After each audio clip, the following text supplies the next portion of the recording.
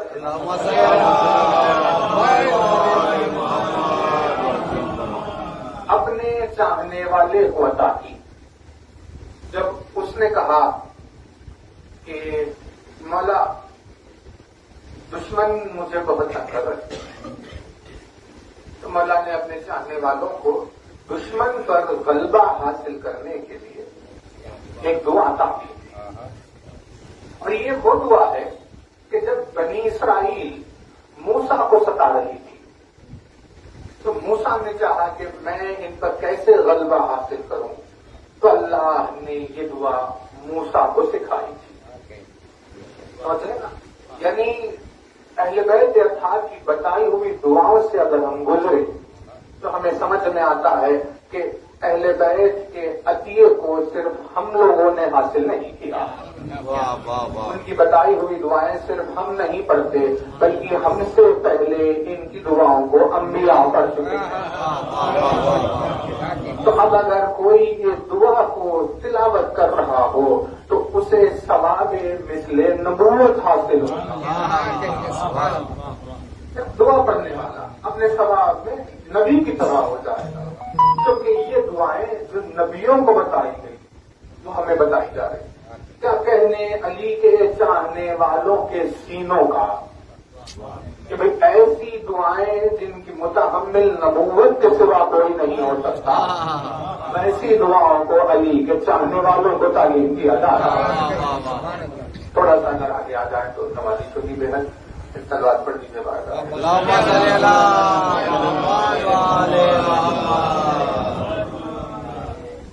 ارے حیدری یا صفدری یا خیبری یا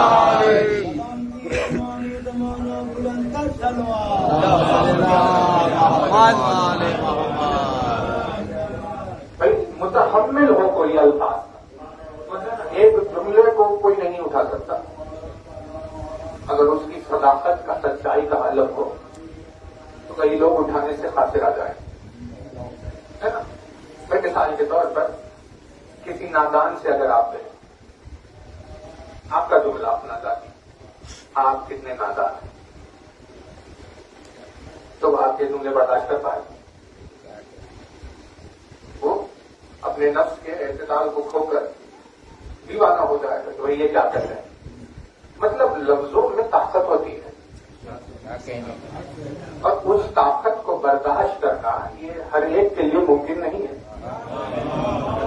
انسان کی زبان سے کئی ایسے جملے جاری ہو جاتے ہیں جن کا متحمل ہر کوئی نہیں ہو سکتا. تو وہی سوچے کہ جب بشر کے الفاظ کا کہ متحمل جب سب نہیں ہو سکتے تو جب الفاظ مقدس اور پاکیزہ ہو کر بڑھتے ہوئے چلے جائیں تو ان کی سچائی کا وزن کون اٹھا سکتا ہے. اسی لیے یہ دعائیں سب کو نہیں سکھائی گئی. بھائی کوئی ایک دعا ملتی ہے آپ کو کہ اسے آدم نے پڑھا، کوئی ایک دعا ملتی ہے کہ اسے نوح نے پڑھا، کوئی ایک دعا ملتی ہے اسے ابراہیم نے پڑھا، اسے موسیٰ نے پڑھا، اسے خضر نے پڑھا، اسے عیسیٰ نے پڑھا، اسے انہوں نے پڑھا. یعنی آپ کو انبیاء کا تذکرہ ملے گا کہ نبی جو گزرے ہوئے وہ ان دعاؤں کو پڑھا کرتے تھے. لیکن کسی امتی کا تذکرہ نہیں ملے گا کیونکہ عوام کے لیے آسان نہیں ہے کہ وہ ایسے الفاظ کو اٹھا پائے. اسی لیے خداوند عالم دیکھ دیکھ کر کے جس کے ظرف میں اتنی طاقت ہے کہ اس الفاظ کے وزن کو اٹھا لے ویسوں کو وہ لفظ عطا کرتا تھا. بھئی یہ ہے الفاظ کی بلندی کا عالم جو نبی کے سینے کو دیکھ کر اتر کر آئے. ایک ایک نبی کو بتائی گئی اور اب اہل بیت اطہار کا جب زمانہ شروع ہوا تو ساری دعائیں ایک ساتھ ان کے شیعوں کو سکھائی جا رہی ہیں. کیا ہوگا ان کے شیعوں کے سینوں کا عالم کہ جس میں ایک ایک دعا کے وزن کو سنبھال رہے ہیں. الفاظی میں جب دعا کا آغاز ہوگا تو یہ دعائیں وہ ہے ایک دعا ہے ایک زیارت ہے کیونکہ اس خاکسار کو 3 مجالس کا اشرا ہے. تو ہم نے یہ دعا رکھی. ایک زیارت ہے جو شام میں ہوگی. یہ دونوں وہی ہے. جو صفات ان دعاؤں اور زیارات میں بیان ہوئے ہیں یہ وہ صفات ہے جو مخلوق ذات خدا میں دیکھتی ہے. اب کون اس حقیقت کو چھیڑے ان کمزور سینوں کے آگے کہ جو آپ اسے سمجھ رہے ہو وہ نہیں بلکہ یہ ہے.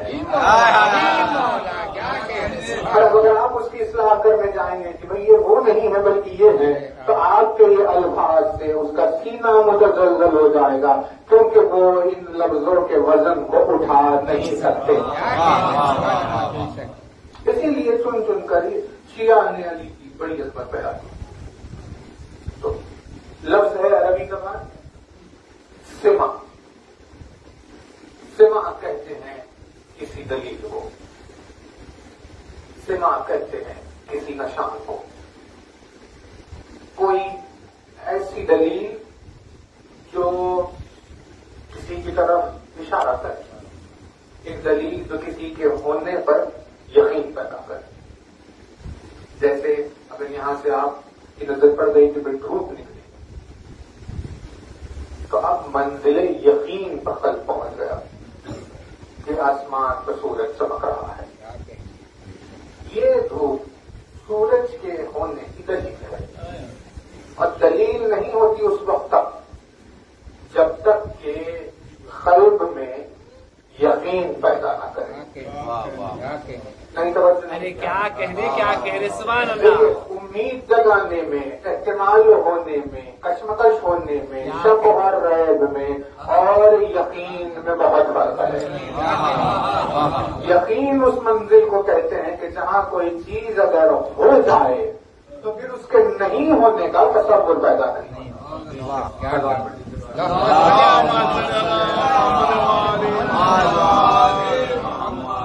تو سما کہتے ہیں اس دلیل کو جس دلیل سے کسی پر یقین پیدا ہو. اور اس سما کی جمع ہے سماعت. سماعت سین میم الف ٹے یعنی دلیلیں، راستے، براہین. اس کا نام سماعت کیوں پڑ گیا؟ کیونکہ اس دور میں ان دلیلوں کا تذکرہ ہوا جو خداوند عالم کی ذات پر یقین پیدا کرا دیتی ہے. اہل بیت اطہار کے الگ الگ ناموں کا ذکر ہوا. ان کے الگ الگ صفات کا ذکر ہوا. ان کے وہ الگ الگ طریقوں کا تذکرہ ہوا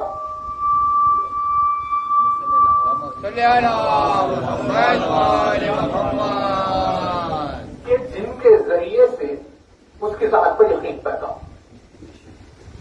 صرف اس کے ہونے کا یقین نہیں، یہ توجہ ہے،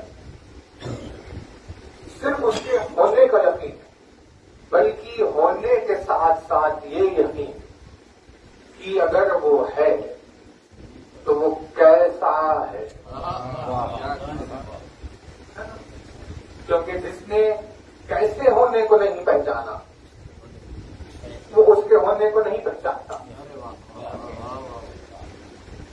کیسے کا ایک بنیادی رول توجہ ہے.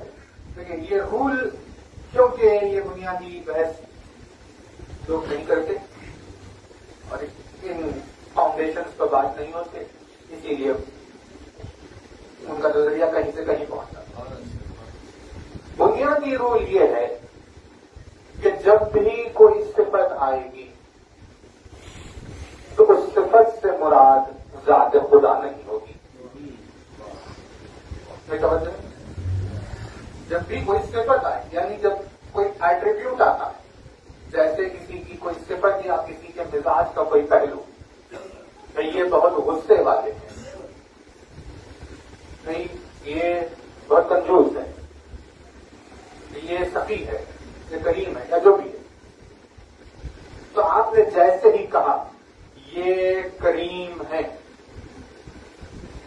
جیسے ہی آپ نے کہا یہ سخی ہے تو دو ہو گئے. ایک سخاوت رکھنے والا ہے.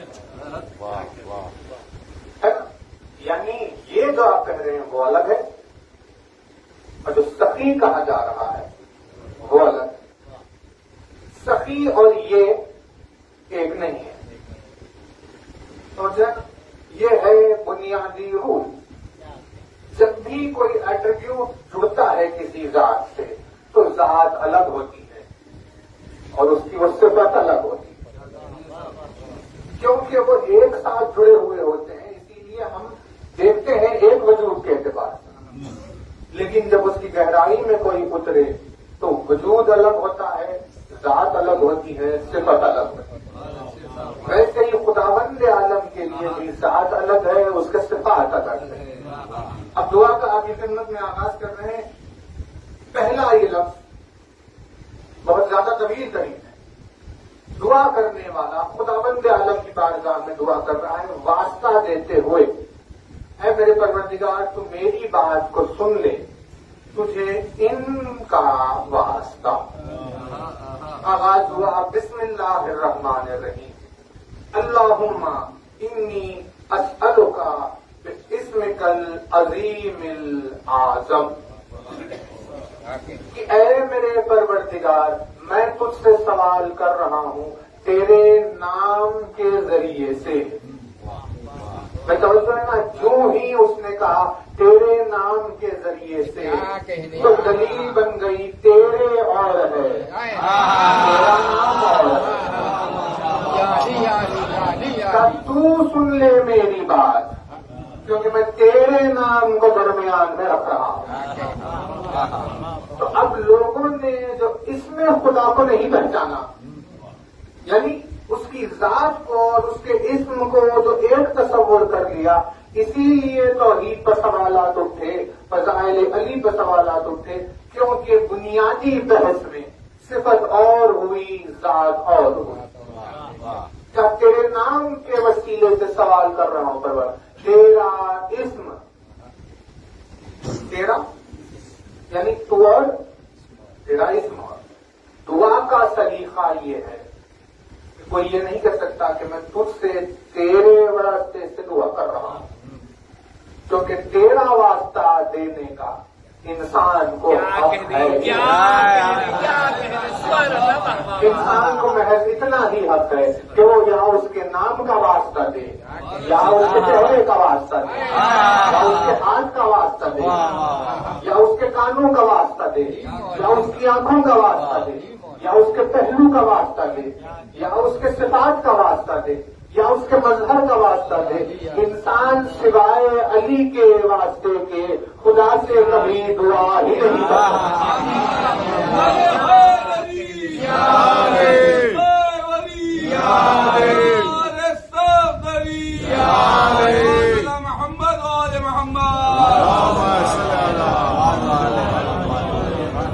کبھی انسان دعا نہیں کر سکتا. انسان تو چیز ہی کیا ہوگی, انبیاء کبھی ان صفات کے بغیر خدا سے مخاطب نہیں ہو سکتے.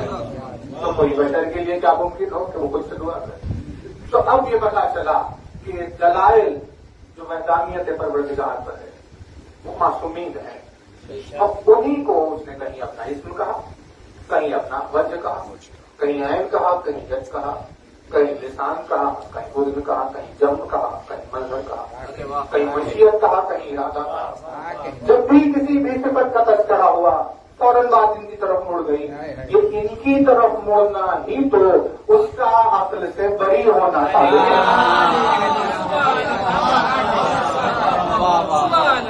ذہن اگر چلے جائے اس طرف تو پھر عقل تو پہنچ گئی اس طرف.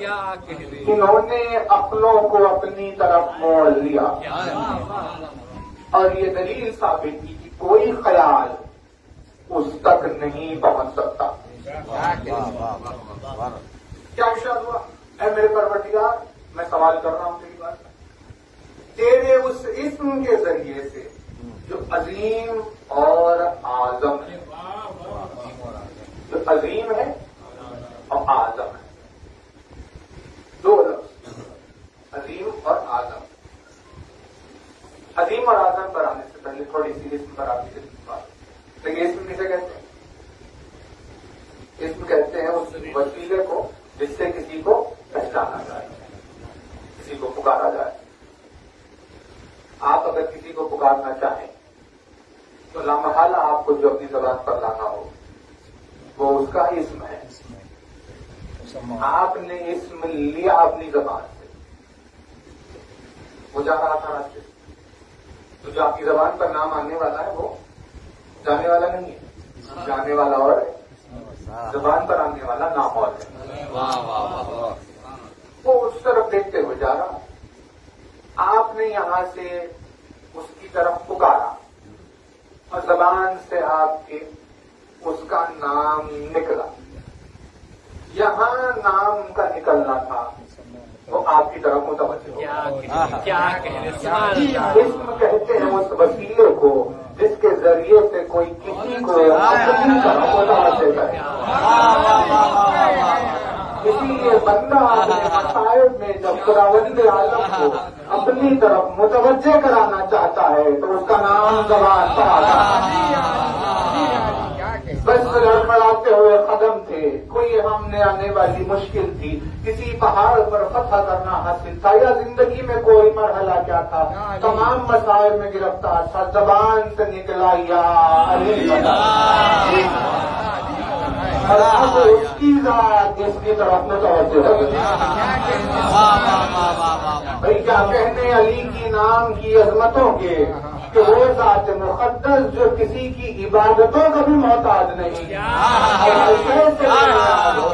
اگر کسی بندے کی طرف متوجہ ہوتا ہے تو صرف نام علی کی وجہ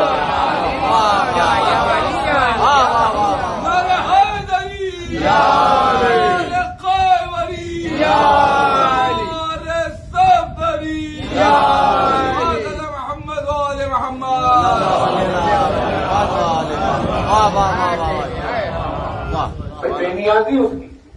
اسم کی عظمت کو کوئی نہیں سمجھ سکتا, اس میں خدا کی عظمت کو کوئی نہیں سمجھ سکتا اس وقت تک جب تک کہ اس کی بے نیازی کو نہ سمجھے. جو اس کی بے نیازی کا عارف ہے وہی اس میں خدا کا عارف ہے. بے نیاز کسے کہتے ہیں؟ بے نیاز کہتے ہیں لا پرواہ کو.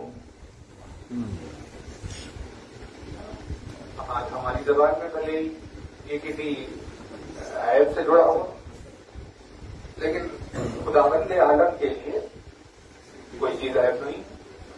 بھائی لاپرواہ کہتے کسے؟ جسے کسی چیز کی پرواہ نہ ہو.